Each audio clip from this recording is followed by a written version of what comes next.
Kisah ini berlatar di tengah-tengah invasi 5 raja iblis, sebuah peperangan brutal yang mengancam eksistensi umat manusia. Dalam kegelapan perang ini, lahirlah Vermont Leonhart, sang pahlawan agung, yang dianugerahi pedang suci untuk menaklukkan para iblis. Vermont tidak sendirian, ia memimpin sebuah parti elit. Satu bernama Anise, seorang pendeta wanita yang soleh. Molon, seorang tank yang tangguh. Sienna, seorang wizard yang berbakat. Hamel, seorang swordsman barbar yang juga merupakan protagonis kita. Perjuangan mereka berhasil memukul mundur para iblis, menyiksakan 2 raja iblis terakhir. Namun, malapetaka tak terduga terjadi. Vermont lengah terhadap serangan mendadak, dan secara refleks, Hamel mengorbankan nyawanya demi melindungi sang pahlawan. Dalam kesedihan dan kemarahan yang mendalam, Vermont membalaskan dendamnya. Tetapi, luka Hamel terlalu parah dan ia pun gugur. Alih-alih mati sepenuhnya, Hamel bereinkarnasi 300 tahun setelah kematiannya. Ia terlahir sebagai anak dari keluarga cabang klan Leonhart dan diberi nama Eugene. Kini berusia 13 tahun, Eugene masih membawa ingatan penuh dari kehidupan sebelumnya. Ia memverifikasi hal ini melalui kisah-kisah pahlawanannya yang diturunkan dalam keluarga Leonhart, yang secara ironis hanya menyanjung Vermont. Eugene dihantui pertanyaan, apakah kawan-kawan lamanya menyadari reinkarnasinya? Meski terlahir kembali, kegigihan Hamel tidak hilang. Ia terus berlatih keras, bahkan membuat ayahnya merinding dan takjub akan bakatnya yang luar biasa. Ayah Eugene mengingatkannya tentang tradisi keluarga, Blood and Continuation Ceremony. Ini adalah acara yang diadakan setiap 10 tahun, di mana semua anak dari keluarga utama dan cabang usia 10-15 tahun berkumpul dan bersaing untuk mendapatkan pengakuan. Sebelum berangkat, sang ayah berpesan agar Eugene tidak mencari masalah dengan anak-anak dari keluarga utama. Ia khawatir bakat Eugene akan membawa masalah jika berhadapan dengan garis keturunan utama. Eugene berjanji untuk bersikap baik. Dalam perjalanannya, Eugene mengingat Vermont yang ia yakini tidak sehebat julukannya sebagai The Master of All dalam penggunaan pedang, meski Vermont menguasai pedang dan sihir.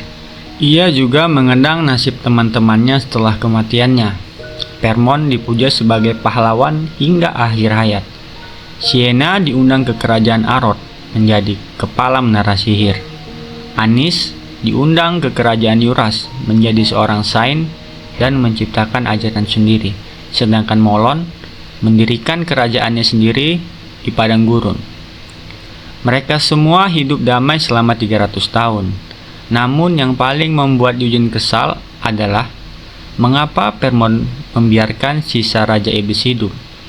Vermont telah melanggar janji yang diucapkannya pada Hamel sebelum ia meninggal. Tiba di rumah keluarga utama, Eugene ditemani Gordon dan diberitahu bahwa ia adalah yang pertama tiba. Ia disambut oleh pelayan pribadinya, Nina. Karena saudaranya yang lain diperkirakan baru tiba 4 hari lagi, Eugene langsung berencana untuk latihan, membuat Nina terkejut. Kedatangan Eugene diperhatikan oleh 2 anak dari keluarga utama, Xian dan Ciel, yang memandang rendah Eugene karena ia berasal dari keluarga cabang. Saat Eugene berlatih tombak dengan lincah, Xian dan Ciel datang. Xian berniat merendahkan Eugene, tetapi respon acuh tak acuh Eugene malah memancing amarah Xian, yang kemudian menyebut namanya dengan embel-embel Leonhart di belakangnya. Ia lupa semua anak di sana menyandang nama itu. Kesal, Xian menantang Eugene berduel. Awalnya Eugene menolak, tetapi provokasi tajam Xian yang merendahkan dirinya dan ayahnya akhirnya memicu amarah Eugene. Tanpa disadari Xian, Eugene melepaskan pemberat yang ia gunakan selama latihan. Ciel terkesima, tetapi Xian tidak gentar dan tetap bertarung. Hasilnya mencengangkan. Xian kalah hanya dalam sekali pukulan dan langsung muntah. Ciel menolak hasil tersebut, menuduh Eugene curang dengan menggunakan mana, yang seharusnya hanya dipelajari oleh keluarga utama. Eugene membantah klaim tersebut. Di tengah keributan, pengawal pribadi Xian, Heather, datang. Eugene membela diri dengan alasan Xian memprovokasinya dan merendahkan ayahnya. Alasan yang tak terbantahkan. Ini memaksa Heather mundur dan membawa Xian yang terluka parah. Saat makan malam, Eugene diberitahu bahwa saudara-saudaranya yang lain diperkirakan akan tiba keesokan harinya, lebih cepat dari jadwal semula. Kekalahan Xian dalam duel melawan Eugene, seorang anak dari keluarga cabang yang bahkan tidak belajar mana, segera sampai ke telinga ibunya, Anisilia, istri kedua kepala keluarga. Anisilia sangat kecewa dan merasa malu atas aib yang ditimbulkan Xian. Ia memarahi Xian dan mengusirnya. Namun ia memerintahkan Ciel untuk mendekati dan berteman dengan Eugene. Keesokan harinya, persiapan untuk tradisi dimulai lebih cepat, seiring dengan kedatangan anggota keluarga cabang lainnya, Deacon, Hansen, dan Juice. Jamuan makan keluarga Leonhard. Seluruh keluarga berkumpul. Ini termasuk Gillette, kepala keluarga Leonhard, Gion, adiknya Gillette, Theonis, istri sah kepala keluarga, Iod Leonhard, putra pertama dan pewaris utama, Anisilia bersama Xian dan Ciel, para perwakilan keluarga cabang. Gillette menyambut semua orang, termasuk Iod yang tampak kurang percaya diri, membuat Gillette sedikit ragu. Dalam jamuan tersebut, hadir tamu tak terduga yang diakui oleh Leonhard dan tiba menggunakan sihir Warp Gate. Garcis dan Desera, dua anak lain dari keluarga cabang yang diakui. Loberian, master dari Red Tower. Eugene terkejut luar biasa karena Loberian adalah murid teman lamanya. Ekspresi kaget Eugene menarik perhatian Gillette. Gillette memulai pembicaraan dengan menanyakan perihal duel Eugene dan Xian. Eugene menjawab dengan rendah hati, mengatakan ia tidak menaruh dendam dan akan menerima kekalahan hidup jika gagal mempertahankan martabatnya. Gillette terkesan dan senang atas jawaban Eugene. Ia kemudian memarahi Xian, mengungkapkan kekecewaannya, dan memaksa Xian untuk meminta maaf. Setelah makan malam, Gillette menjelaskan tentang ritual Bloodline Continuation Ceremony. Pesertanya semua keturunan Leonhard yang hadir, termasuk ketiga anak dari keluarga utama. Aturan Gillette menyarankan tidak ada diskriminasi. Semua keturunan berhak menggunakan senjata mereka masing-masing. Berbeda dengan anak keluarga utama yang biasa sudah mendapatkan senjata dan pelatihan warisan. Larangannya tidak boleh menggunakan mana. Tantangan, Loberian akan membantu menciptakan sebuah labirin sihir yang berisi monster.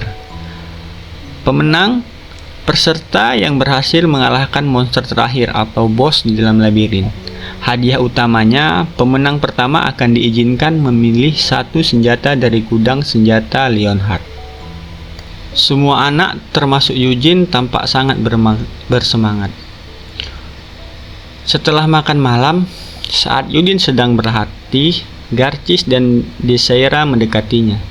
Desera menantang Eugene beradu tombak, mengira Eugene hanya mahir pedang. Eugene menerimanya. Garcis menjadi juri. Desera menyerang, tetapi ia merasa Eugene tidak memiliki celah sedikit pun.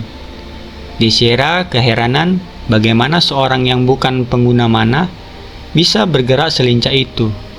Tanpa disadarinya, gerakan Eugene berhasil menghentikan pergerakannya. Desera kalah dalam duel tersebut.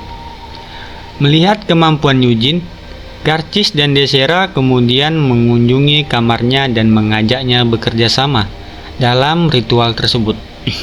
karena mereka yakin keluarga cabang tidak mungkin menang melawan keluarga utama sendirian. Ritual dimulai. Keesokan harinya, Loberian mewujudkan senjata yang mereka inginkan menggunakan sihir. Ia juga memberi mereka kalung pelindung yang berfungsi sebagai jalan keluar darurat jika mereka merasa dalam bahaya. Mengingat sering ada kegagalan fatal di masa lalu, Eugene memilih pedang dan perisai agar tidak membatasi pergerakannya di dalam labirin. 1 jam berlalu. Deacon, Hansen, dan Juice dinyatakan gagal dan keluar dari ritual. Gillett dan Loberian mengamati jalannya ritual. Garcis terlihat bodoh. Gesera mampu mengamati situasi dengan cepat. Sian terlalu berhati-hati. Ciel terlalu kekanak-kanakan. Iot tampak lebih mementingkan rasa penasaran daripada ritual. Loberian menyadari bahwa Iot tertarik pada sihir. Gillett menjelaskan bahwa Iot dilarang belajar sihir lebih dalam oleh ibunya, dan keluarga Leonhard umumnya tidak menganggap sihir sebagai pencapaian tinggi. Gillett kemudian meminta Loberian untuk merekomendasikan Iot belajar di Red Tower. Perhatian mereka teralihkan karena Eugene melewati semua tantangan dengan mudah. Ia bahkan dapat membunuh troll hanya dengan sekali serangan. Gillett yang menyaksikannya menganggap bakat Eugene jenius, berbeda dengan anak-anak lain yang berjuang keras atau memilih menghindar. Semua anak akhirnya berhasil mencapai lokasi bos terakhir, kecuali Iot, dan persaingan ketat pun dimulai. Di dalam labirin sihir buatan Loberian, para kontestan keluarga utama dan cabang akhirnya berhadapan dengan Minotaur, bos terakhir. Meskipun para keturunan lain mengerahkan kemampuan terbaik mereka, nyatanya kemampuan mereka masih belum memadai. Eugene menunjukkan kecemerlangan yang tak tertandingi, menggunakan strategi dan kekuatan yang diperoleh dari kehidupan sebelumnya. Eugene berhasil menyingkirkan Minotaur seorang diri.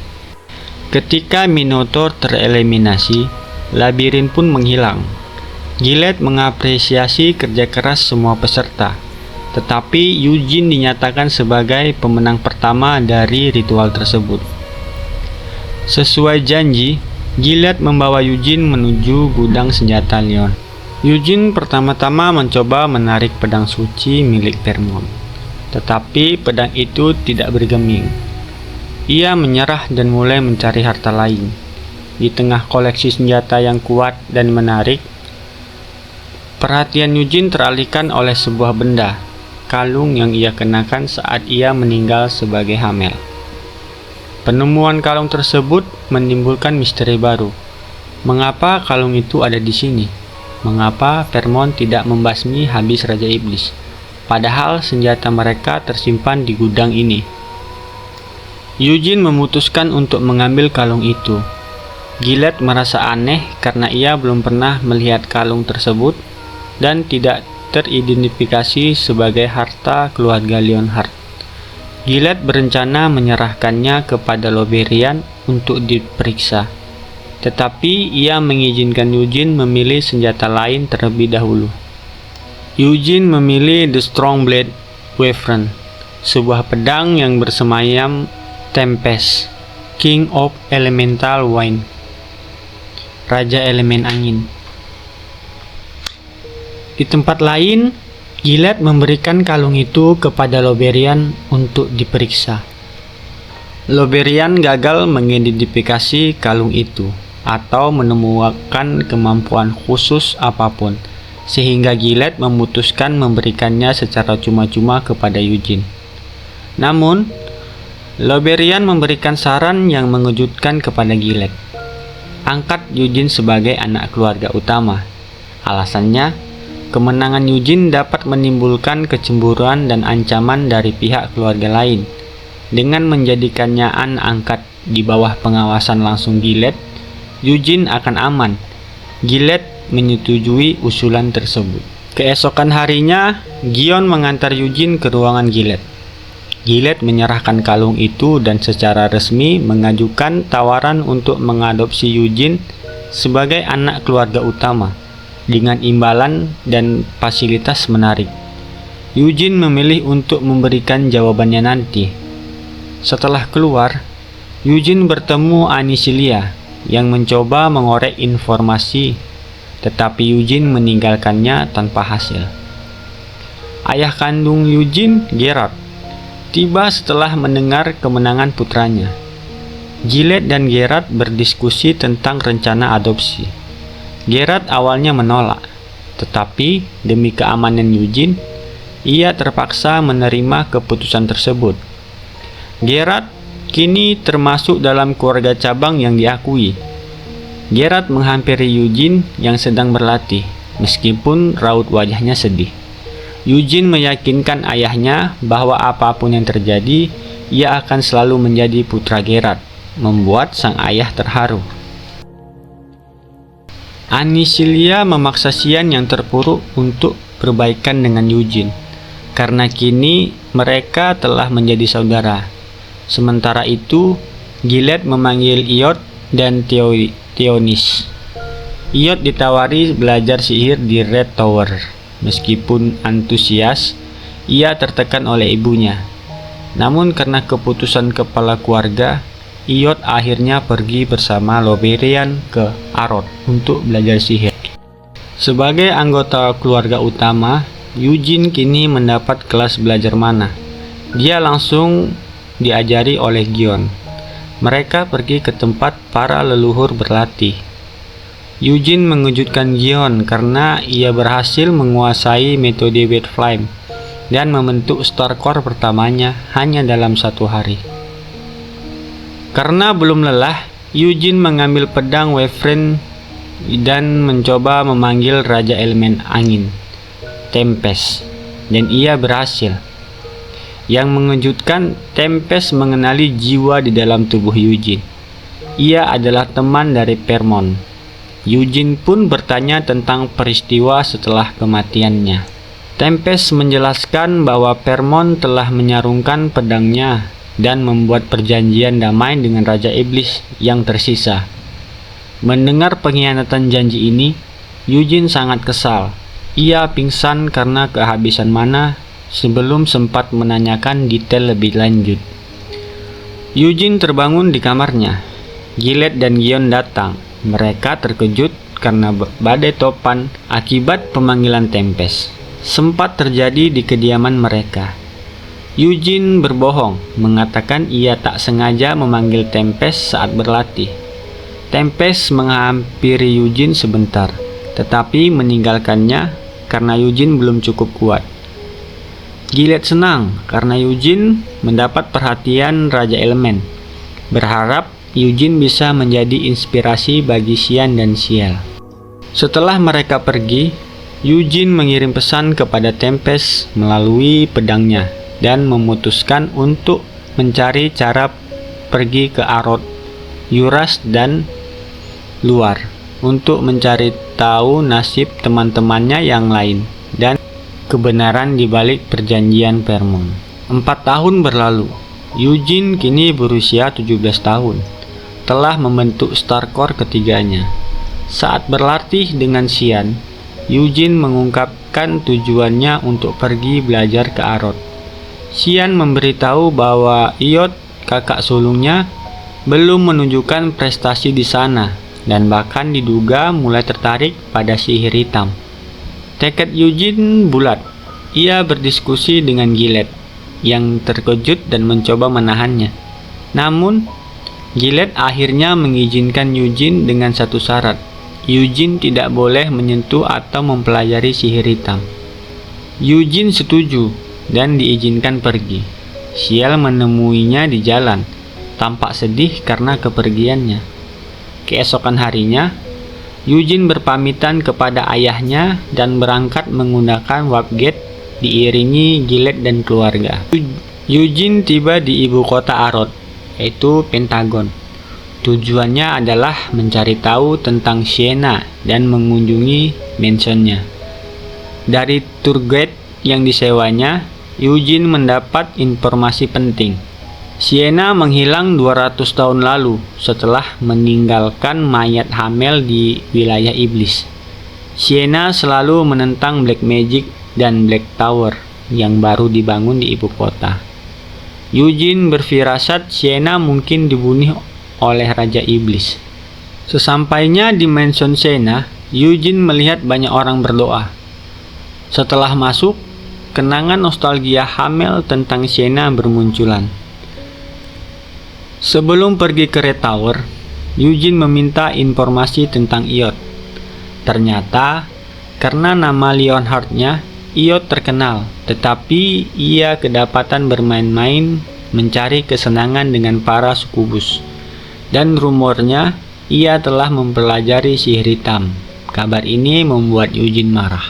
Eugene tiba di Red Tower dan disambut oleh seorang penyihir bernama Hera. Karena ada eksperimen gagal, Loberian juga berada di sana dan sedang marah-marah. Menyadari Eugene, Loberian menghampirinya dan menyambutnya. Kebetulan Iod juga ada di sana. Saat melihat wajah Iod, Eugene langsung tahu bahwa kondisinya seperti itu karena energinya dihisap habis oleh sukubus, menginformasi rumor yang beredar.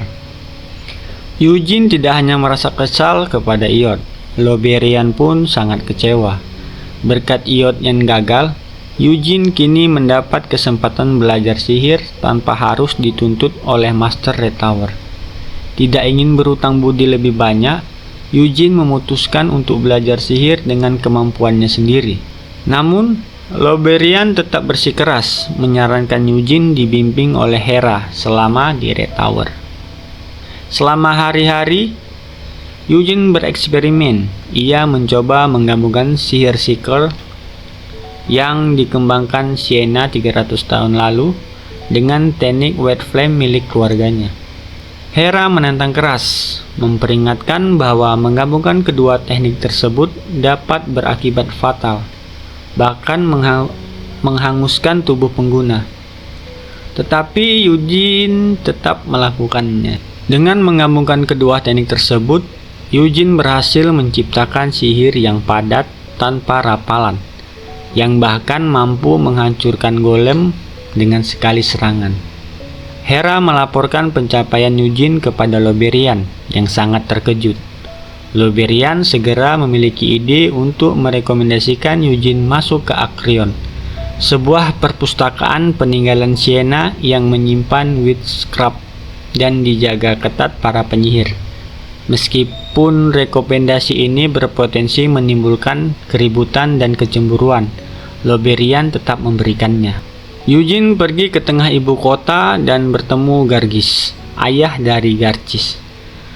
Gargis mengungkapkan niatnya mengikuti lelang di Balero Alake hanya untuk mendapatkan biji jaka raksasa.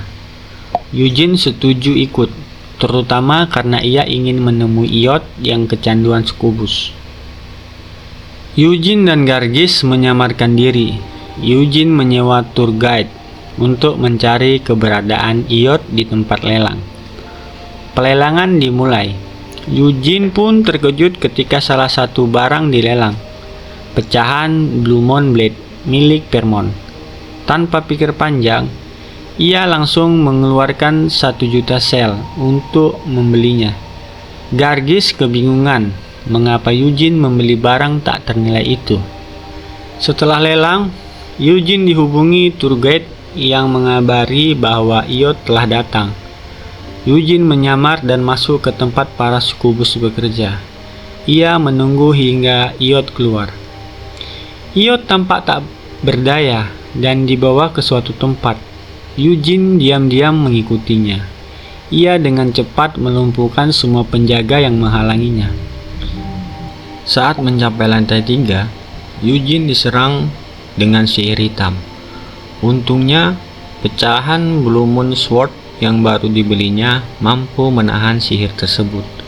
Mengetahui adanya penyihir hitam, amarah Eugene memuncak. Ia berniat membunuh semua penghalang. Penyihir hitam yang menyerangnya menyerah setelah menyadari bahwa yang datang adalah anggota keluarga Lionheart dan menunjukkan tempat Iod berada. Iod ternyata sedang dipersiapkan untuk memanggil Ratu Skubus, Noir Jepilia, dengan mempersembahkan jantung unicorn dan melemahkan Iod dengan obat-obatan. Eugene marah melihat saudaranya dijebak. Ia memukul Iod keras sehingga sadar.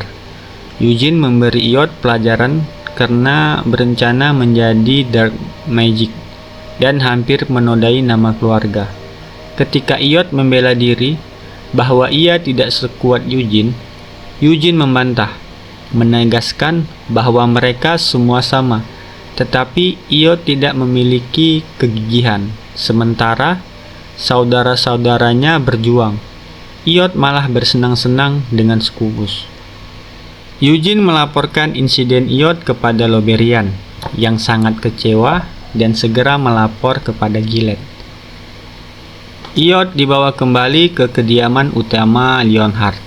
Balzac, Master Black Tower, turut hadir menjelaskan kejadian tersebut dan siapa pelaku yang mengajari Iod sihir hitam. Tionis membela putranya, menjamin bahwa itu adalah kesalahan terakhir Iod. Gillette tidak mendengarkan. Tionis mengambil keputusan drastis. Ia pergi meninggalkan kediaman utama dan kembali ke rumah orang tuanya. Saat Eugene keluar dari ruangan, Balzac menghampirinya. Balzac mengatakan akan mendukung Eugene untuk masuk ke Akreon dan pergi meninggalkan Eugene. Sesampainya di kamar, Eugene menggunakan jantung unicorn yang seharusnya untuk persembahan untuk dirinya sendiri. Keesokan harinya, Eugene bertemu Gargis yang mencarinya karena biji jaka pesanannya belum dibayar. Saat dalam perjalanan ke rumah Gargis, Eugene tiba-tiba merasakan kehadiran Sienna. Ia menghampirinya, tetapi Sienna yang dilihatnya menghilang. Itu hanyalah sebuah ilusi. Eugene menyadari bahwa Sienna selama ini disegel di suatu tempat, dan Sienna mencoba mencari Eugene menggunakan ilusi. Mengetahui Sienna masih hidup membuat Eugene sedikit lega. Setelah itu, mereka pergi ke kediaman Gargis, di mana Gargis menunjukkan teknik Red Flame miliknya. Eugene bingung, mengapa Vermont membedakan teknik keluarga utama dan cabang. Eugene kembali ke Red Tower. Ia berlatih dengan pecahan Moon Black dan berencana meningkatkan batas White Flame yang ia miliki. Hera datang, memberitahu Eugene harus ke kastil untuk meyakinkan para Tower Master agar mendapat izin menggunakan Akreon. Di sana berkumpul para master, termasuk pewaris pertama Arod, Honian Abram. Eugene diremehkan karena berasal dari Lionheart. Eugene memamerkan kemampuannya, menggabungkan mantra dengan Sword Aura, sambil menggunakan pedang. Para master pun terkesima. Setelah menunjukkan kemampuannya, Eugene diminta keluar agar para Tower Master dapat berdiskusi. Sambil menunggu, Eugene dihampiri oleh Master White Tower. Master White Tower memberikan suara netral untuk Eugene masuk ke Akreon. Sebagai imbalan, ia meminta meminjam Wyvern milik Eugene karena ia ahli mengendalikan elemental dan ingin berkomunikasi dengan Elemental King Tempest. Eugene pun diizinkan masuk ke Akreon. Di dalam Akreon, Eugene bertemu dengan ciptaan Sienna yang sangat mirip dengannya. Mel memperkenalkannya pada alat bernama Witchcraft. Eugene bertanya tentang Sienna dan teman-temannya. Mel mengantar Eugene melihat warisan kelompok pahlawan. Eugene menyentuh Witchcraft dan mempelajari pengetahuan Sienna tentang Eternal Hall, sebuah konsep circle tanpa batas yang dikembangkan Sienna. Ketika Eugene keluar, Master Red Tower dan White Tower sudah menunggunya. White Master ingin bernegosiasi meminjam Wyvern. Eugene setuju dengan syarat. White Master harus meminjamkannya Cup of Darkness selama 1 tahun untuk setiap hari Wyvern dipinjam. Keesokan harinya, peminjaman harta Lionheart ke orang luar membuat Black Lion Order penjaga keluarga Lionheart turun tangan. Mereka datang untuk mengurus masalah iot dan sihir hitam. Di kereta Black Lion, hadir Ciel mengunjungi Eugene, Gion dan pemimpin Black Lion, Carmen Lionheart. Mereka membuat kontrak peminjaman Wyvern kepada White Master. Eugene menemani Ciel membeli hadiah. Ciel mengungkapkan keinginannya bergabung dengan Black Lion Order untuk menghindari status calon kepala keluarga dan menjadi mandiri. Carmen bertemu Balzac untuk menyiksa penyihir hitam yang terlibat dengan iot. Namun, penyihir itu tidak membocorkan informasi apapun meskipun telah disiksa, membuat Carmen mencurigai Balzac atau Amelia Merwith. Carmen juga menemukan bahwa sukubus yang berhubungan dengan iot telah diambil jiwanya.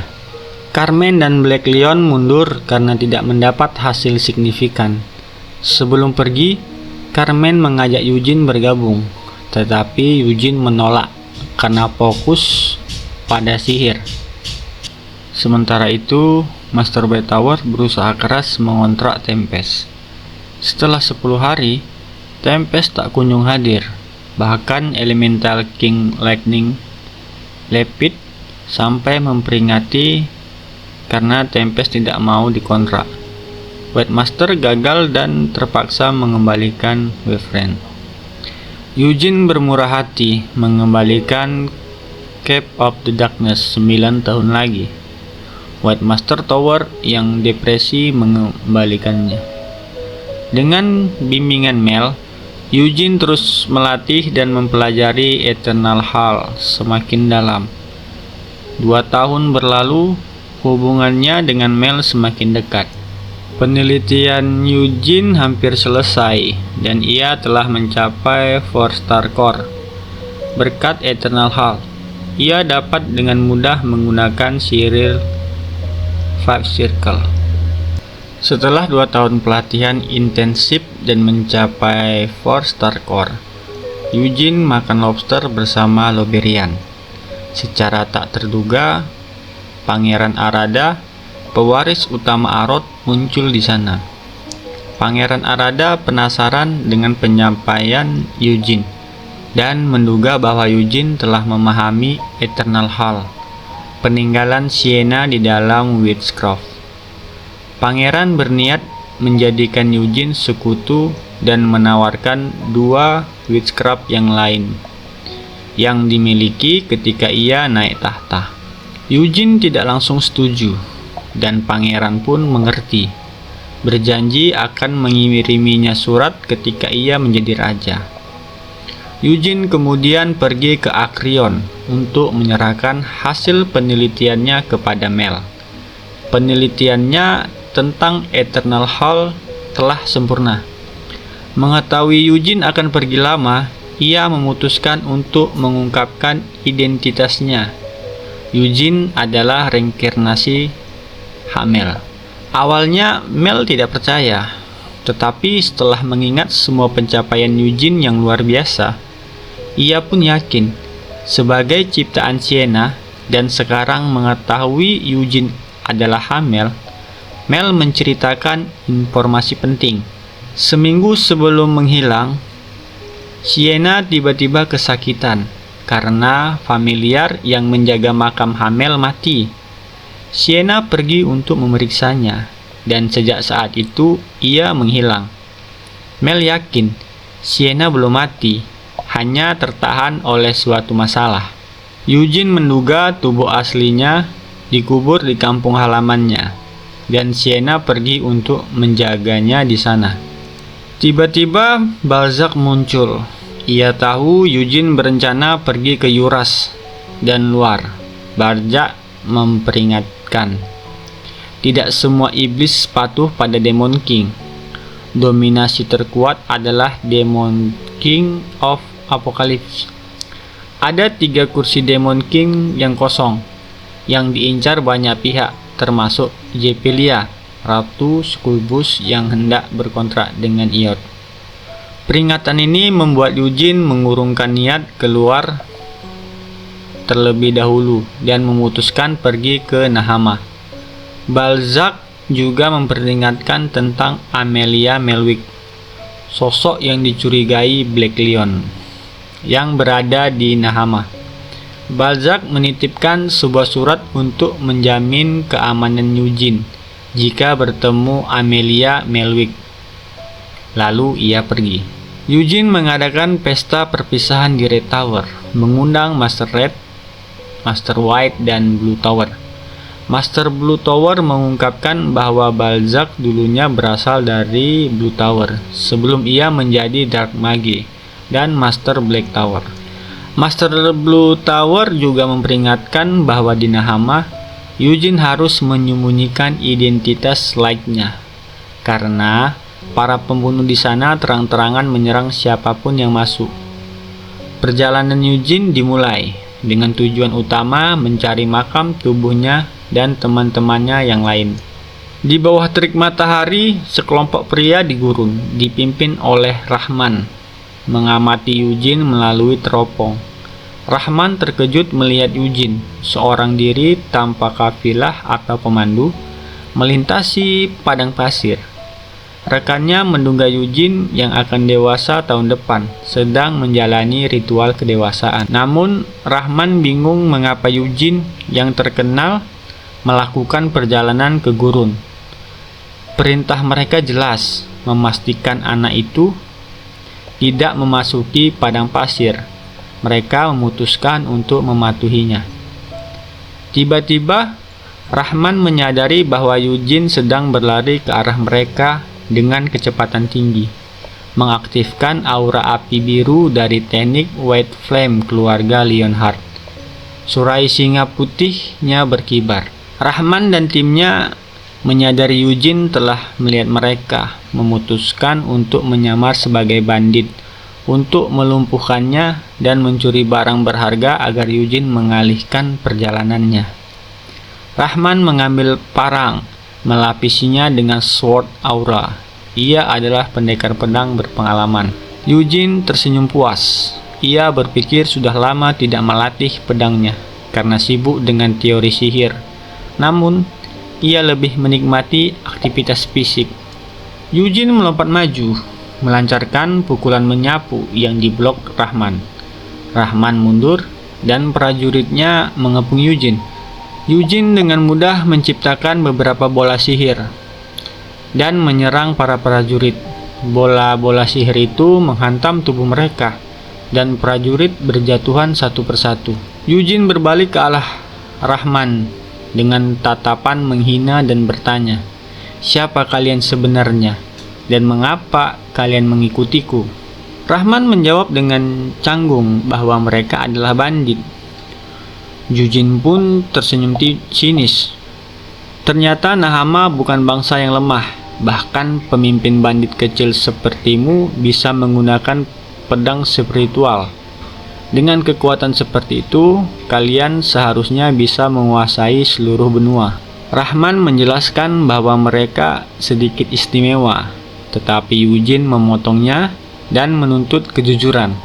Komandan itu terkejut, bergumam, "Apakah ini benar-benar tuan muda terkenal dari keluarga Lionheart?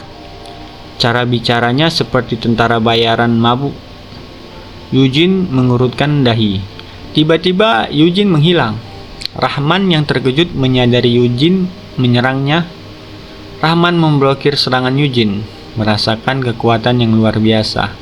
Eugene menghentakkan kaki ke pasir, menciptakan debu tebal untuk menghalangi pandangan, dan segera melancarkan proyektil sihir yang menghancurkan perisai mana Rahman.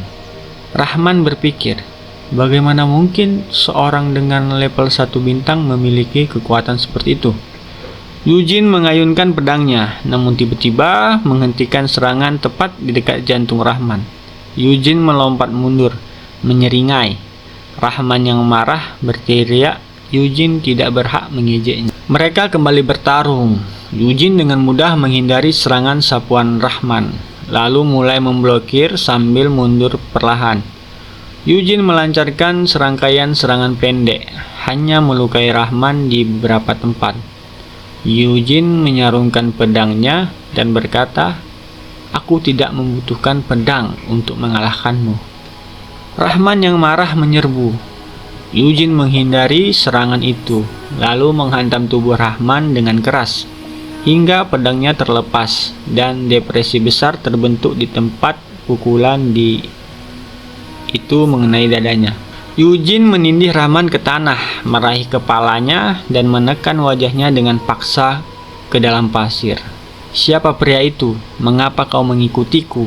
Dan siapa yang memerintahkanmu?" tanya Eugene. Rahman menolak menjawab. Eugene kembali membenturkan kepala Rahman ke pasir, mengatakan ia akan bermain permainan diam. Seorang prajurit yang berhasil bangkit dari ketakutan dan akhirnya berteriak bahwa tuan mereka adalah Lord Al-Madani. Komandan itu menatap tajam, tetapi Eugene kembali menghantam kepalanya ke pasir. "Siapa pria yang kau bicarakan?" tanya Eugene. Prajurit itu menelan ludah sambil berkata, "Pria itu adalah Lord Kajetan." Eugene menyadari nama itu adalah kota dekat di gerbang barat. Pria tua ini adalah bawahan Lord Kajetan. Prajurit itu melanjutkan bahwa sang tuan memerintahkan mereka mengejar Eugene. Eugene yang kesal dengan penyampaian prajurit itu memerintahkannya untuk mengoreksi panggilannya menjadi tuan muda. Eugene terus menghantam kepala Rahman ke pasir sambil menginterogasi prajurit yang ketakutan. Prajurit itu hanya tahu mereka diperintahkan untuk menghentikan Eugene agar tidak mencapai Kajani. Eugene berdiri dan menepuk debu dari tangannya. Memikirkan Kajani, gurun itu di depannya adalah tanah kelahiran Hamel, tetapi kini menjadi gurun baru yang badai pasirnya perlahan merebut wilayah Turas. Eugene menduga gurun itu mungkin menjadi rumah bagi penyihir pasir atau lebih mungkin Amelia Melwick yang dicurigai Balzac. Amelia memiliki kontrak dengan Demon King penjara. Eugene menyimpulkan ia tidak perlu pergi ke sana karena lokasinya jauh dari tempat Anise terakhir terlihat. Eugene menunjukkan ke arah prajurit itu dan berkata, mereka boleh kembali.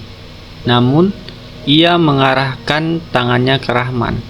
Pria itu harus mengikutiku tanpa melepas pandangan dariku. Aku akan mencapai gurun itu bagaimanapun caranya. Jadi, kamu akan mengurus semua masalah di sana. Eugene bertanya apakah Rahman mengerti. Eugene yang tahu Rahman adalah Jenderal Emir menggunakan nama tuannya sebagai senjata. Eugene tersenyum licik. Jika kau tidak puas, kau bisa kembali ke Leonhard dan memberitahu mereka bahwa Emir telah mengirim pembunuh untuk mencuri harta Leonhard. Rahman panik dan mencoba menyangkal bahwa mereka berniat menyerang. Eugene menyeringai. Tapi ada sesuatu yang berharga di sini. Eugene menunjuk pedangnya, Storm Sword, dan menjelaskan bahwa itu adalah pedang leluhur keluarga Fairmouth. Semua orang pasti menginginkan pedang itu, jadi keluarga Eugene pasti akan percaya bahwa Emir telah merencanakan semua ini. Rahman pun tertegun. Jika Eugene melakukan itu, kepala mereka dan bahkan tuannya sendiri bisa hilang. Rahman menundukkan kepalanya dan setuju. Saya akan melakukan apapun yang diperintahkan oleh tuan muda. Mereka melanjutkan perjalanan ke gurun. Rahman tegang, merasa telah mengkhianati tuannya. Eugene memanggilnya dan bertanya posisinya. Rahman, dengan tangan terangkat, menjawab bahwa ia adalah jenderal dari pasukan Pasir Merah kedua, yang secara pribadi bertanggung jawab kepada Emir. Eugene menyadari dugaannya benar, Rahman adalah orang penting. Eugene lalu bertanya tentang struktur pasir di gurun. Rahman tampak kebingungan, mengatakan kastil yang setia pada keluarga kerajaan seharusnya tidak berada di gurun yang begitu jauh. Eugene menjelaskan dengan marah, gurun ini awalnya wilayah Turas, tetapi badai pasir tiba-tiba mengubahnya. Sultan Nahama mengklaim ini adalah pesan dari surga dan menggunakan gurun itu sebagai basis pelatihan. Gurun ini sekarang mencaplok wilayah yang luas. Mereka tidak akan bisa melakukan ini tanpa melawan negara Kiel. Jadi orang-orang itu pasti adalah utusan dari Turas. Rahman menyangkal tuannya terlibat perbuatan tercela. Eugene mencibir dan bertanya, apakah Rahman besar di gurun? Eugene menyimpulkan Tuan Rahman atau Emir hanya berusaha mengatur semuanya setelah selamat dari badai pasir, dan ia tidak ingin menghubungkan badai itu dengan dirinya yang dikenal baik. Rahman terkejut. Eugene menyimpulkan ia mengerti mengapa tuannya memerintahkan untuk tidak membiarkan Leonhard masuk. Kehadiran Leonhard di tempat iklim gurun tetap terjaga akan menimbulkan masalah. Rahman setuju bahwa jika ada bangunan di sana, ia akan melindunginya sebagai rasa hormat kepada Emir Kajani. Rahman berusaha mengejar Eugene sambil bertanya, mengapa Eugene ingin pergi ke gurun. Eugene menjawab bahwa ia sedang mencari makam. Rahman menawarkan untuk membawanya ke makam-makam terpisah di gurun, tetapi Eugene menolak. Ia mencari tempat tertentu.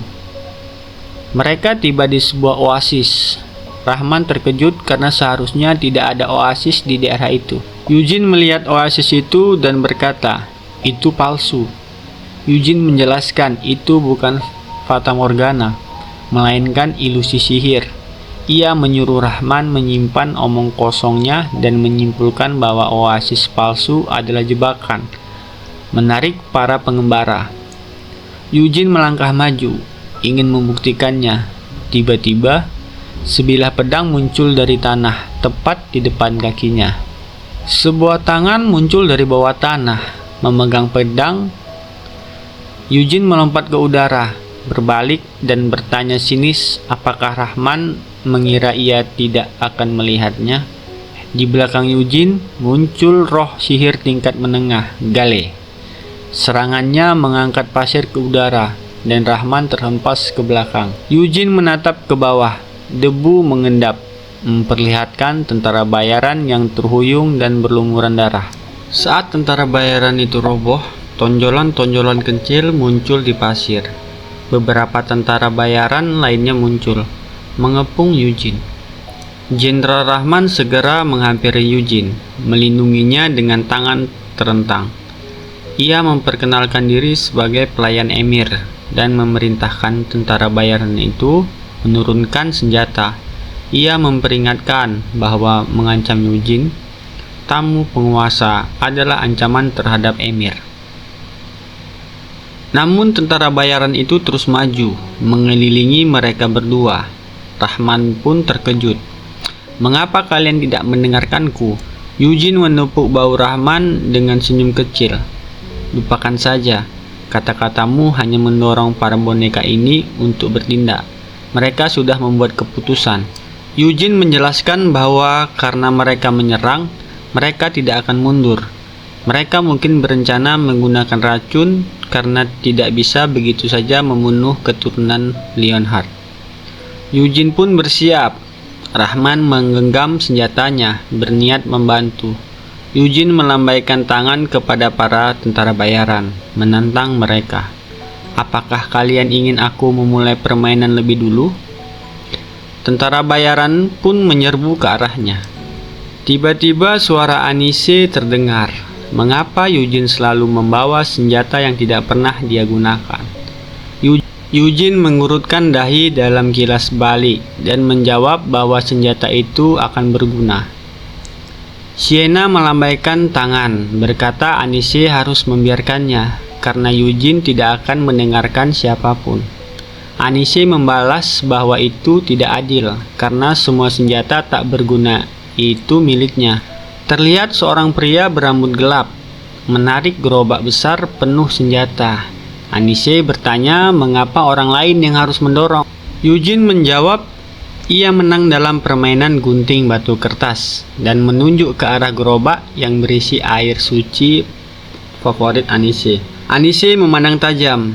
Jika air itu hanya miliknya, ia akan membawanya sendiri. Tetapi karena digunakan bersama, itu adalah tanggung jawab bersama. Eugene menunjuk Sienna, penyihir itu, dan berkata ia sudah menyuruh Sienna lebih moderat dalam menggunakan air. Sienna kesal. Eugene menatap marah dan menunjuk ke arah Vermont. Menyuruhnya tidak hanya berdiri diam. Eugene bertanya mengapa Vermont tidak menarik gerobak itu. Vermont pun menjawab barang-barangnya tidak di gerobak itu. Hamel memalingkan wajahnya, berkata Vermont beruntung karena mudah menggunakan sihir untuk memperluas ruang. Sienna menyarankan Eugene mempelajari sihir itu. Eugene hanya menunjukkan jari tengahnya. Sienna dengan santai berkata, jika kau memohon sambil berlutut, mungkin aku akan mengajarkannya. Eugene tersenyum kecil saat mengingat percakapan tim pahlawan. Namun para tentara bayaran kini semakin mendekat. Eugene berpikir jika saja ia memiliki jubah sihirnya di kehidupan lalu, ia tidak akan terlalu mentoleransi serangan dari rekan-rekannya. Jubah Eugene melayang di udara. Ia mengambil 2 tombak dari dalamnya dan memutuskan untuk bertarung menggunakan gaya masa lalunya. Ia menggenggam tombak dan merentangkan kedua tangannya. Pertarungan Eugene adalah tontonan brutal. Ia melompat, melayang di udara, dan melemparkan salah satu tombak mengenai salah satu musuh. Ia menghindari serangan berikutnya dan menikam punggung lawan dengan tombak kedua. Saat mendarat, ia memukul dan menusukkan tombak itu ke tubuh pria tersebut. Musuh lain menyerang dari belakang. Eugene bergerak cepat dan menebas kepalanya. 2 musuh lain mendekat. Eugene melemparkan beberapa pisau kecil yang mengubah arah di udara dan menghantam kepala mereka. Ia mengambil 2 bola dari jubahnya, menyerang satu musuh dan memblokir serangan musuh lain. Ia mengambil senjata lain dan menebas kepala musuh. Ia melemparkan kapak ke musuh yang datang dari belakang, lalu menusuknya dengan pedang. Senjata-senjata yang dilemparnya berputar di udara, membelah dan menghabisi musuh secara efisien. Eugene menggunakan dorongan tubuh musuh yang mati untuk menahan momentum dan menebas kepala musuh terakhir. Semua senjata Eugene melayang kembali dan masuk ke dalam jubahnya. Rahman menyaksikannya dengan keterkejutan, menyadari Eugene sama sekali tidak membutuhkan bantuan. Eugene bahkan tidak menggunakan pedang berharganya dan hanya menggunakan sihir sebagai dukungan. Eugene menoleh ke Rahman yang bertanya apakah ada baiknya menyisakan beberapa musuh hidup. Eugene menggurutkan dahi. Bagi seorang pembunuh, perintah adalah prioritas utama. Bahkan jika anggota tubuh mereka dipatahkan, mereka tetap akan diam. Aku tidak memiliki bakat untuk memaksa mereka berbicara. Eugene meletakkan tangan di pinggang dan bertanya apakah Rahman akan melanjutkan perjalanan bersamanya. Aku datang untuk melihat kemurahan hati tuanmu, tetapi para pembunuh ini bahkan tidak mengenali emir negara ini. Jadi sekarang aku tidak punya alasan untuk terus bersamamu. Eugene berbalik, menyatakan Rahman sangat tidak berguna. Rahman yang bingung memohon ia akan mencoba untuk tidak mengganggu. Eugene mengizinkannya melakukan apapun, tetapi ia tidak bisa berharap mendapatkan bantuan darinya. Tiba-tiba, tanah di bawah mereka bergetar. Eugene melompat tinggi ke udara. Tubuh para tentara bayaran yang sudah mati diselimuti aura merah, mulai larut dan tenggelam ke dalam pasir. Eugene menyadari tubuh para pembunuh digunakan sebagai pengorbanan. Ini adalah sihir pemanggilan. Pasir mulai berputar, dan Eugene merasakan jumlah mana yang sangat besar datang dari bawah tanah. Rahman mulai tersedot ke dalam pasir. Ia menoleh ke Eugene dan menyuruhnya melarikan diri. Tiba-tiba, tornado pasir raksasa keluar dari dalam pasir.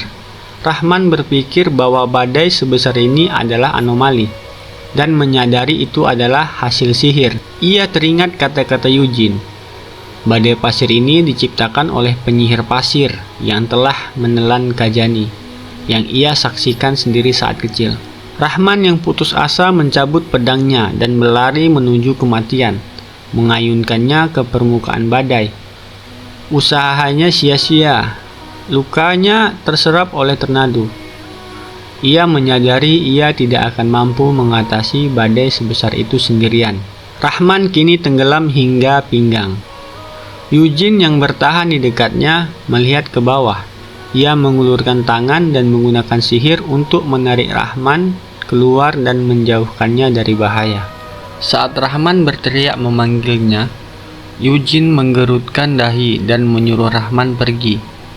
Tiba-tiba seekor cacing pasir raksasa muncul dari pasir, bergerak cepat menuju Eugene. Eugene berbalik, tetapi monster itu langsung menelannya. Rahman yang terpukul menyaksikan Eugene ditelan. Ia berlutut, berbisik bahwa sang tuan telah mengorbankan dirinya untuk menyelamatkannya.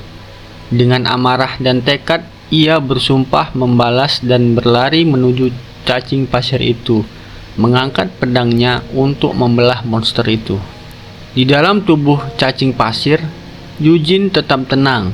Ia menyadari cacing pasir tidak memiliki organ dalam nyata dan mencerna mangsanya dengan memecahnya menjadi energi. Tidak ada jalan keluar alami, jadi ia harus menciptakan sendiri. Eugene mengaktifkan white flame splitting yang intens. Ia menggunakan teknik granulatium dengan genggaman erat pada pedangnya yang beraura. Ekor cacing pasir mulai bergetar. Dengan kekuatan besar, Eugene merobek tubuh monster itu dari dalam dan keluar. Darah hijau cacing pasir tumpah ke tanah. Eugene menancapkan pedangnya, berdiri tegas di tengah tubuh monster yang terbelah. Eugene jatuh ke pasir, lalu berdiri dan menyarungkan pedangnya.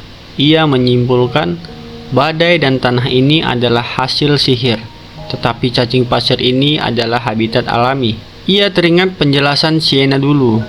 Cacing pasir menggali jalan di bawah gurun dan menciptakan labirin sendiri dalam waktu singkat. Setelah cukup waktu, dungeon itu bisa diamankan dengan sihir. Eugene mengeluarkan peta holografik dari jubahnya. Ada jalan di dekat situ, mungkin tidak jauh dari pinggiran tanah kelahiran Hamel. Eugene memutuskan untuk memeriksanya. Sementara itu, Rahman yang pingsan tiba-tiba sadar. Ia melihat sekelompok orang di depannya, para penyihir pasir. Tangan dan kakinya diikat dengan batu pasir. Penyihir itu mengejek Rahman karena menyerbu cacing pasir. Ia memiliki beberapa pertanyaan, termasuk mengapa Rahman ada di sana dan mengapa ia bertindak sebagai pemandu Eugene. Penyihir itu mendekat dengan curiga, menyarankan Emir mungkin berencana mengkhianati Nahama. Rahman memotong, menanyakan apa yang sebenarnya mereka lakukan di dungeon ini. Apakah oasis ilusi dan badai pasir itu semua pekerjaan mereka? Penyihir itu memutar tangan Rahman dengan kasar. Ia mengatakan mereka yang akan mengajukan pertanyaan dan kematian Rahman sudah pasti. Penyihir itu menuntut tahu mengapa Eugene datang ke gurun, menyatakan bahwa Eugene berjalan dengan tujuan yang jelas dan itu adalah bagian dari rencana Emir mengkhianati Nahama. Rahman menutup mata dan berkata bahwa mereka telah menyerbu wilayah asing secara bodoh. Ia menuntut tahu Apa yang dilakukan orang-orang yang seharusnya melindungi keluarga kerajaan di tempat ini? Rahman menduga mereka mengembangkan badai pasir untuk memperluas gurun. Penyihir itu membantah. Menciptakan badai sekuat itu membutuhkan kekuatan sekitar 100 penyihir pasir. Penyihir itu mencengkeram tangan jenderal, memutar lengannya. Ia tak punya alasan untuk menjawab. Ia kembali menuntut, mengapa Eugene datang ke gurun? Rahman menahan sakit dan menjawab, kalian tidak perlu tahu. Tuan muda itu sudah mati dan kalian telah membunuhnya. Salah satu penyihir berkata, itu lebih baik karena hidupnya tidak berarti apa-apa. Rahman menatap para penyihir itu. Para penyihir pasir yang menahan Rahman sedang berdiskusi. Salah satu dari mereka bingung mengapa Eugene tidak mati setelah dimakan cacing pasir. Penyihir lain melaporkan mereka menemukan lubang di tubuh cacing itu kemarin. Penyihir bertopeng khawatir ini tidak bisa dibiarkan karena para pembunuh sedang mencari Eugene dan harus segera menangkapnya. Rahman terkejut menyadari tuan mudanya masih hidup. Para penyihir memutuskan mereka sebaiknya menghapus ingatan Eugene dan meninggalkannya di luar gurun. Meskipun salah satu dari mereka ingin mengawasinya untuk mendapatkan hadiah. Tiba-tiba, penyihir itu berbalik cepat, merasa mereka beruntung Eugene tidak ada di sekitar. Namun, saat itu juga Eugene sudah berdiri tidak jauh dari mereka, menatap dengan tajam. Para penyihir panik. Salah satu dari mereka mengaktifkan kemampuannya dan melihat ke dalam gua, menemukan para pembunuh sudah mati. Ia terkejut karena pembunuh itu sangat mengenal wilayah tersebut. Eugene berpikir level para pembunuh itu tidak tinggi dan teknik mereka tidak sempurna. Ia membandingkannya dengan pembunuh di masa lalunya yang jauh lebih kejam dan terampil. Ia menduga ada terlalu banyak kekuatan bersenjata di tempat ini, dan jika ini penting bagi Nahama, seharusnya mereka memiliki pembunuh yang lebih baik. Eugene bertanya-tanya apakah Sultan terlibat. Rahman memanggil Eugene dengan cemas, berusaha menyuruhnya melarikan diri, tetapi Eugene mengangkat alisnya. Ia sudah di sini dan tidak akan pergi. Eugene melangkah maju, berkata ia memiliki banyak pertanyaan. Para penyihir bereaksi dengan cepat. Aliran pasir meledak dari bawah kaki Eugene, membentuk penjara pasir. Eugene tenang. Ia mengeluarkan kristal dari jubahnya, melemparkannya ke lubang-lubang yang tersisa, dan mengaktifkan artefak itu. Dalam hitungan detik, penjara pasir itu meledak. Eugene berdiri di tengah awan pasir, memegang pecahan kristal. Penyihir bertopeng menyimpulkan itu bukan sihir pembatalan biasa, melainkan mantra artifisial melalui intervensi mana, dan menduga itu adalah sihir rahasia keluarga Leonhardt. Penyihir itu memutuskan membawa Eugene hidup-hidup terlalu berbahaya. Tidak ada pilihan lain kecuali membunuhnya. Eugene tersenyum dan berkata merekalah yang menyerang duluan. Ia mengaktifkan mananya. Apakah kalian akan kecewa jika aku melawan kalian? Para penyihir menyerang, membuat segel tangan, dan aliran pasir menuju Eugene.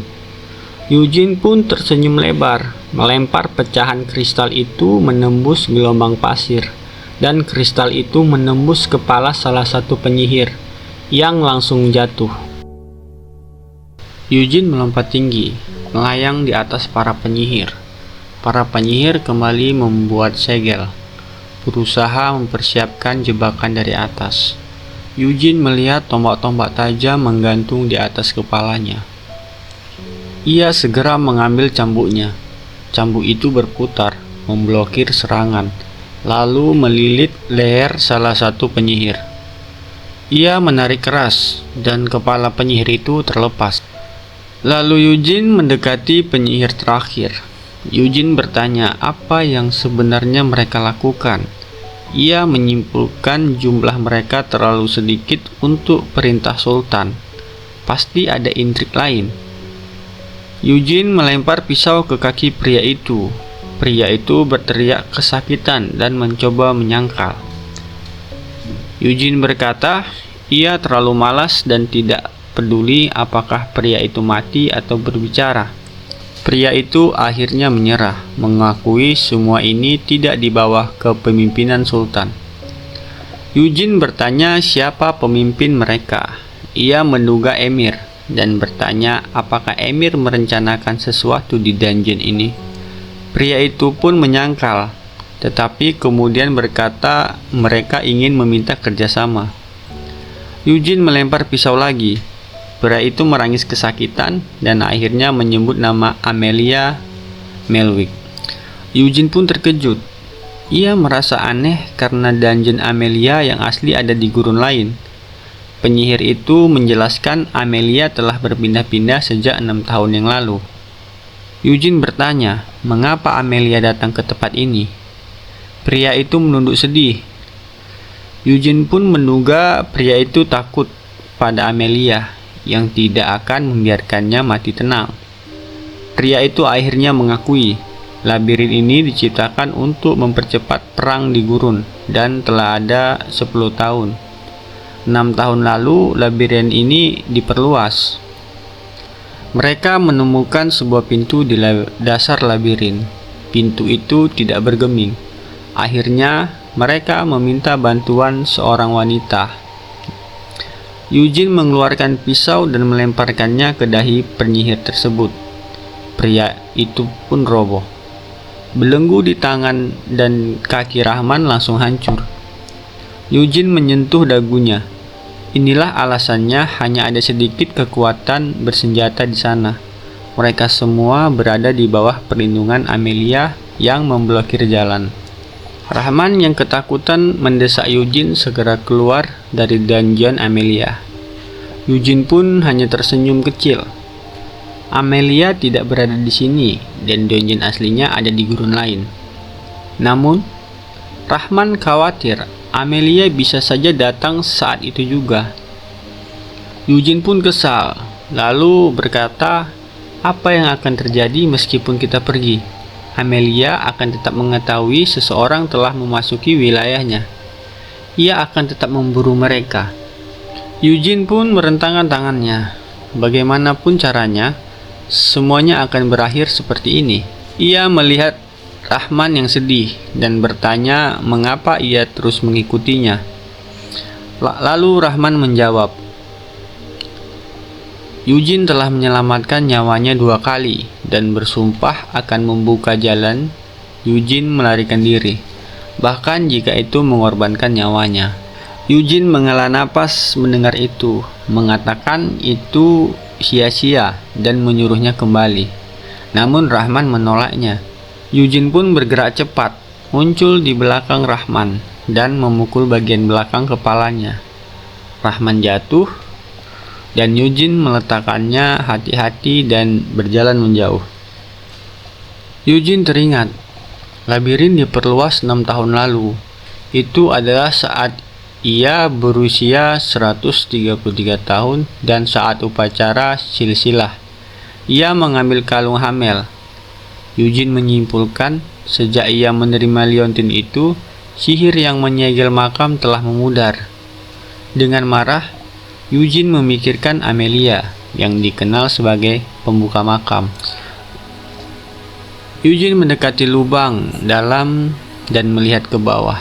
Ia memutuskan makam itu ada di sana. Ia turun ke dalam lubang. Ia melihat pintu baja yang dikatakan penyihir.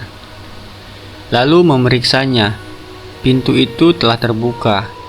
Gadis itu yang telah membukanya, pikir Eugene. Ia pun masuk, menginjak lantai batu dan melihat ke dalam koridor panjang. Ia memperhatikan bekas-bekas di dinding, jejak pertempuran besar. Ia pun menduga Sienna terlibat dalam pertempuran itu. Lalu ia melangkah lebih jauh. Alisnya terangkat karena terkejut. Di depannya berdiri patung Hamel. Patung itu berdiri dengan percaya diri, memandang lurus ke depan. Eugene pun menyeringai kecil. Ia melihat tulisan pada monumen itu. Hamel seorang bodoh, idiot, dan sampah. Namun keberaniannya, kesucian ucapannya, kebijaksanaan, dan kebesarannya tetap dihormati. Hamel telah berkorban untuk semua orang, tetapi akhirnya mati dengan bodoh. Eugene menutupi matanya. Air mata mengalir di pipinya. Ia mengutuk keras. Seharusnya kata-kata baik itu diucapkan saat Hamel masih hidup, bukan dituliskan di atas makamnya. Ia berkata dengan suara bergetar, bahkan mungkin tidak akan pernah melihat tulisan itu lagi. Ia duduk di atas potongan batu, berpikir betapa dahsyatnya pertempuran itu hingga makam berubah menjadi reruntuhan. Tetapi patung dan batu peringatan tetap utuh. Ia membayangkan Sienna, penyihir terkuat di dunia, menemukan orang asing di dekat makam ini 200 tahun lalu dan mencegah kematian seseorang yang ia kenal. Eugene menundukkan kepala di depan patung dan prasasti Hamel. Ia menyimpulkan bahwa meskipun Sienna sangat kuat, ia tidak bisa mengalahkan penyusup di sini. Jika memang makam itu tidak akan serusak ini. Ia berpikir Sienna mungkin terluka parah dan terikat. Ia membayangkan Sienna yang terluka dikelilingi rantai yang dipegang oleh seorang pria bertanduk. Eugene bertanya-tanya siapa Raja Iblis yang mampu menahan Sienna. Lalu Eugene bangkit, memutuskan ia harus mencari Sienna yang pasti bersembunyi. Namun, sebelum itu ia harus mencari tahu lebih banyak di makam ini. Ia pun melanjutkan perjalanannya, membayangkan Sienna dan Anise menangis di depan makamnya, dan bertanya-tanya apakah Vermont pernah menangis. Ia mengingat Vermont yang dingin dan selalu berusaha menangani segalanya sendiri. Eugene menghapus air mata, menyadari ia bahkan tidak bisa berbicara dengan mereka sekarang. Ia melihat ke depan dan menemukan gerbang yang setengah terbuka. Lalu ia membukanya lebar-lebar dan melangkah masuk. Di dalam duduk seorang ksatria. Eugene bertanya-tanya, siapa dia dan mengapa menghalangi pintu? Dan tiba-tiba baju jirah ksatria itu bergerak. Ksatria itu berdiri, menginjakkan kaki dengan tegas, dan mengambil pedang. Eugene curiga ia Asmodean, tetapi tidak merasakan roh. Lalu ia menyimpulkan ia bukanlah makhluk hidup. Ia bertanya dengan tegas, apa kau sebenarnya? Baju jirah itu bergumam, mengangkat pedangnya, dan memperkenalkan diri, aku adalah Hamel. Eugene terdiam dan terkejut, yang segera berubah menjadi amarah. Apa yang kau katakan? Teriaknya. Eugene yakin itu hanya lelucon. Ksatria itu hanyalah Death Knight bodoh yang mengira dirinya Hamel. Dengan amarah memuncak, Eugene menghentakkan kaki dan memerintahkan undead itu melepas helmnya.